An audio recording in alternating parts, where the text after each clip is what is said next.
يا مساء الفل عليكم. تعالي بقى هاكلك احلى سمك مشوي دايب كده وسمنه كده من جوه. شايفين؟ بدون ذره دخان، حرفيا اللي واقف معاكي في المطبخ مش هيعرف ان انت بتشوي. معايا كده سمك طبار. اول حاجه كده غسلته كويس جدا وبمسح جسمه بملح وليمون. بعمله كده بالرده زي ما انتم شايفين كده. انا بجيب كيس الرده وبدخل فيه السمكيه كده على بعضها وتاخد رده من جميع الجهات علشان خاطر ما بهدلش الدنيا.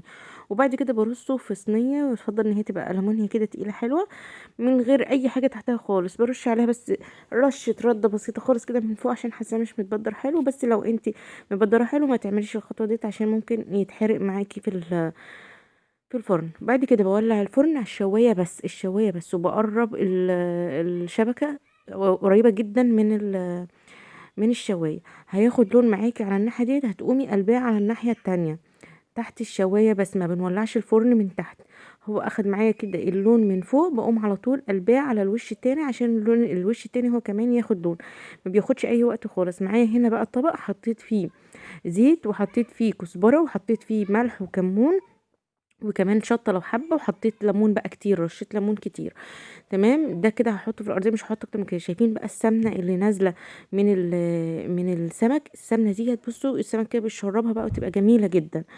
فعلشان كده انا بحب ان انا اعمله في صينيه، مش هعمله مثلا على بوتاجاز من فوق بيضيع طعمه خالص. وبعد كده بقوم رصاه كده فوق التتبيله اللي انا عملتها، وبقوم رش عليه برضو من فوق نفس التتبيله، بحط عليه برضو من فوق كمون وملح وكزبره وشويه شطه برضو، وكمان ليمون كده وشويه زيت. لو مش عايز تحط زيت عادي، بس انا هحط الزيت اللي نزل منه. شايفين الزيت اللي هو نزل منه ده؟ هو ده بقى هسقيه بيه. يعني احنا طبعا مش حاطين اي زيت في الصينيه، ده نازل منه. شايفين بقى الجمال؟ لو عايزه بقى تغطيه شويه كده بعديها، طراوه وجمال. شايفين احنا مش عاملينه تشريبه ولا اي حاجه، ده بس الطراوه دي بتاعته، هو السمنه بتاعته.